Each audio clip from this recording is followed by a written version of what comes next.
आगामी दिन में देश में साधारण निर्वाचन एवं ओडिशा रे विधानसभा निर्वाचन को दृष्टि रखी भारतीय जनता पार्टी सांसद श्री विजयपाल सिंह तोमर को निर्वाचन प्रभारी भाव में ओडिशार दायित्व देइछि एवं सुश्री लता उसेंडी जे राष्ट्रीय उपसभानेत्री अछंती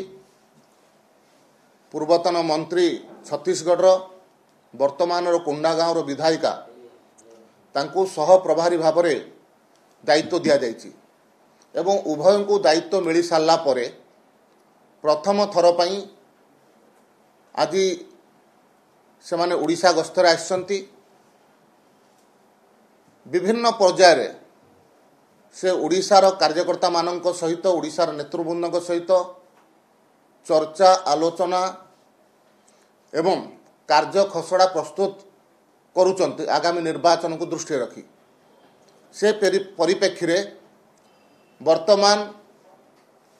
राज्यर पदाधिकारी मानकर बैठक अछि किछि समय परे पदाधिकारी मानक सहित जिला सभापति मानकर बैठक हम मिसिकरी तार परवर्ती अवस्था रे पार्टीर मुखपात्र एवं मीडिया टीम रो बैठक मध्य आज बैठक योजना करा जायछि एवं ए बैठक भितर भारतीय जनता पार्टी गत दिन मानकरे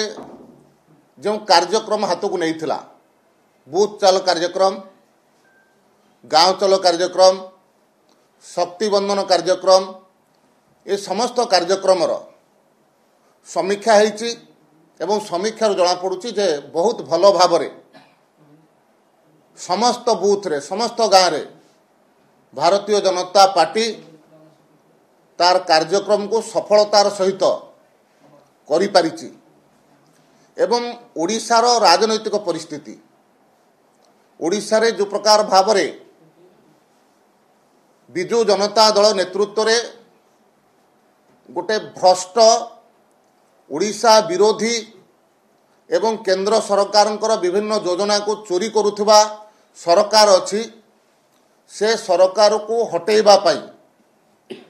आगामी दिन में भारतीय जनता पार्टीर नेतृत्व रे ओडिशा रे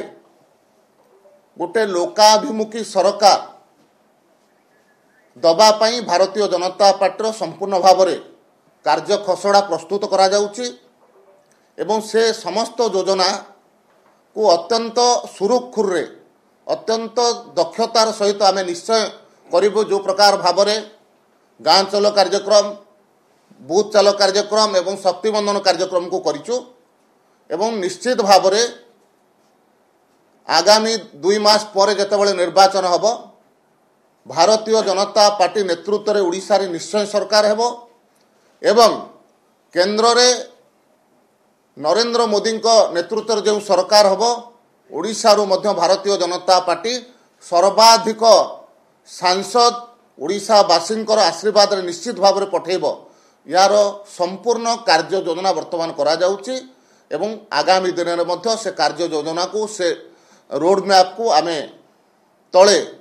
कार्यान्वयन करिबो एवं ओडिशावासींकर आशीर्वाद निश्चित भाव में प्राप्त करिबो 13 तारिख दिन मध्य प्रदेशर पूर्वतन मुख्यमंत्री शिवराज सिंह चौहान 15 तारिख रे नितिन गडकरी एवं आगामी दिन में मध्य राष्ट्रीय अध्यक्ष आरंभ करी देशर गृहमंत्री रक्षा मंत्री एवं माननीय प्रधानमंत्री ओडिशा रे लगातार कार्यक्रम रहिबो एवं ओडिशार राजनीति जो प्रकार पट परिवर्तन करिया पई जाउची एवं भारतीय जनता पार्टी सपक्ष रे से पट परिवर्तन होउची से दृष्टि ए समस्त निश्चित भाव में सहायक हेबे एवं ओडिशावासींकर आशीर्वाद पाइबा पाई निश्चित भाव में आमे समस्त सफल हबो।